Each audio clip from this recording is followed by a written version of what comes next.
বঙ্গ উপসাগরে সৃষ্ট গভীর নিম্নচাপ ভারতের পশ্চিমবঙ্গের সাগরদ্বীপ এবং বাংলাদেশের খেপুপাড়া উপকূল অতিক্রম করেছে। বর্তমানে সাতক্ষীরা ও তৎসংলগ্ন এলাকায় অবস্থান করছে এটি। এর প্রভাবে উত্তর বঙ্গোপসাগর, বাংলাদেশের উপকূলীয় এলাকা এবং সমুদ্র বন্দরগুলোর উপর দিয়ে বয়ে যেতে পারে দমকা বা ঝড়ো হাওয়া। ফলে সাগর ও নদী উত্তাল হয়ে পড়তে পারে। সেজন্য চট্টগ্রাম, কক্সবাজার, মোংলা ও পায়রা সমুদ্র বন্দরে ৩ নম্বর সতর্ক সংকেত দেখানো হয়েছে। সব ধরনের মাছ ধরার নৌকা ও ট্রলারগুলোকে পরবর্তী নির্দেশ না দেওয়া পর্যন্ত নিরাপদে থাকতে বলা হয়েছে।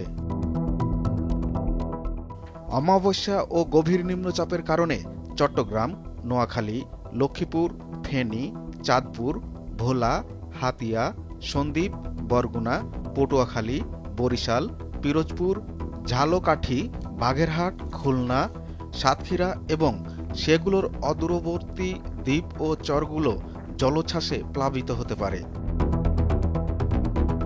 আবহাওয়ার সিনপটিক অবস্থায় বলা হয়েছে, উত্তর পশ্চিম বঙ্গোপসাগর এবং এর কাছাকাছি এলাকায় থাকা সুস্পষ্ট লঘুচাপটি প্রথমে নিম্নচাপ, পরে গভীর নিম্নচাপে পরিণত হয়েছে। উত্তর দিকে অগ্রসর হয়ে সাগরদ্বীপ ও খেপুপাড়ার কাছ দিয়ে পশ্চিমবঙ্গ, বাংলাদেশ উপকূল অতিক্রম করেছে এটি, যা স্থল গভীর নিম্নচাপে পরিণত হয়ে বর্তমানে সাতক্ষীরা ও তৎসংলগ্ন এলাকায় অবস্থান করছে। এটি আরও উত্তর ও উত্তর পূর্ব দিকে অগ্রসর হয়ে ক্রমান্বয়ে দুর্বল হতে পারে। আবহাওয়াবিদরা জানিয়েছেন, দক্ষিণ পশ্চিম মৌসুমী বায়ু বরিশাল, চট্টগ্রাম, সিলেট, ময়মনসিংহ, ঢাকা এবং রংপুর বিভাগ পর্যন্ত অগ্রসর হয়েছে, আর গভীর নিম্নচাপটি উপকূল অতিক্রম করেছে।